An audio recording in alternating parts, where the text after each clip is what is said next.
الرحمن الرحیم، جیسا آپ سب دیکھتے ہیں کہ عوامی ایکشن کمیٹی گلگت بلتستان کی کال پہ ہنزا، گزر، دیامر سے اور نگر سے قافلے گلگت کی طرف رواں ہیں اور کچھ قافلے گلگت میں پہنچے ہیں۔ میرے عقب میں دیکھ سکتے ہیں عوامی ایکشن کمیٹی کی کال پہ ہزاروں کی تعداد میں لوگ یہاں پہ موجود ہیں۔ جگہ کی کمی پڑتی ہے لیکن لوگوں کی تعداد زیادہ ہے۔ میں بتانا چاہتا ہوں ان نالائق، لاپرواہ، بے غافل حکمرانوں سے خدا کے لیے اب بھی ہوش کے ٹھکانے لے، ورنہ آپ کے لیے بہت سے مشکلات کا سامنا کرنا پڑے گا۔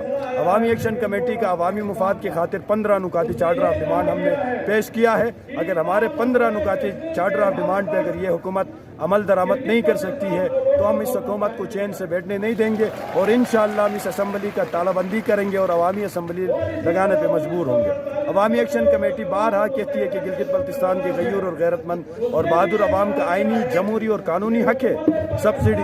یہی ایک حق دیا ہمیں جاتا ہے اور اب اس حق سے بھی ہمیں محروم رکھیں گے تو یہ حکمرانوں کے لیے بہت بڑی غلطی اور بھول اور بہت برا ثابت ہوگا۔ ہم گلگت بلتستان کے بہادر عوام، نوجوان، بزرگوں کا شکریہ ادا کرتے ہیں۔ ہم اور ان اعلیٰ کار اور ان سہولت کاروں کو بھی پیغام دیتے ہیں جو ہمیں کہتے تھے کال اور میسیجز کے ذریعے جناب آپ 50 سے 100 بندے ہیں، آج یہ لاکھوں کے تعداد میں ٹھاٹا ہوا مارتا ہوا سمندر شاہراہ کراکرم کے اوپر بھی ہے، شاہراہ نگر کے اوپر بھی ہے، شاہراہ گزر کے اوپر بھی ہے۔ یہ ٹھاٹے مارتا ہوا سمندر جب گلگت پہنچے گا انشاءاللہ ان حکمرانوں کے ہوش ٹھکانے آئیں گے۔ یہ جس لاپرواہی کے ساتھ یہاں کے عوام کے بجٹ کو لوٹ رہے تھے، جس لاپرواہی کے ساتھ ان کے حقوق کے اوپر قبضہ کر رہے تھے، انشاءاللہ اب ان کے ہاتھ کاٹے جائیں گے۔ اگر ہمارے حقوق کے اوپر یہ ہاتھ لگائیں گے، ہمارے حقوق کو غصب کرنے کی کوشش کریں گے، انشاءاللہ عوام گلگت بلتستان کی جرت، غیرت اور ایمانی طاقت کو میں سلام پیش کرتا ہوں اور اللہ پاک کا شکر ادا کرتا ہوں کہ ہماری کال پہ، عوامی ایکشن کمیٹی کی کال پہ گلگت بلتستان کے تمام تاجروں نے اپنا کاروبار وطن بند کر دیا۔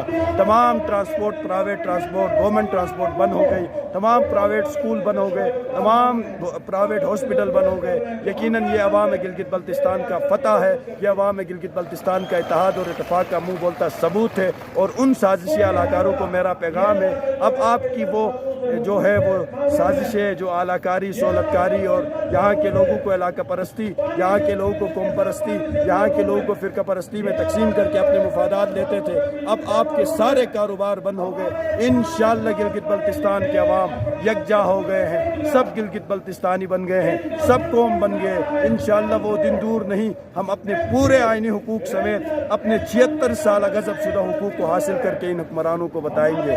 یہاں کے بوڑھے، نوجوان، بزرگ، مائیں بہنیں آج بھی زندہ ہے، آپ کی ہر ظلم کا مقابلہ کرنے کے لیے ڈٹ کے تیار ہے۔ بہت شکریہ۔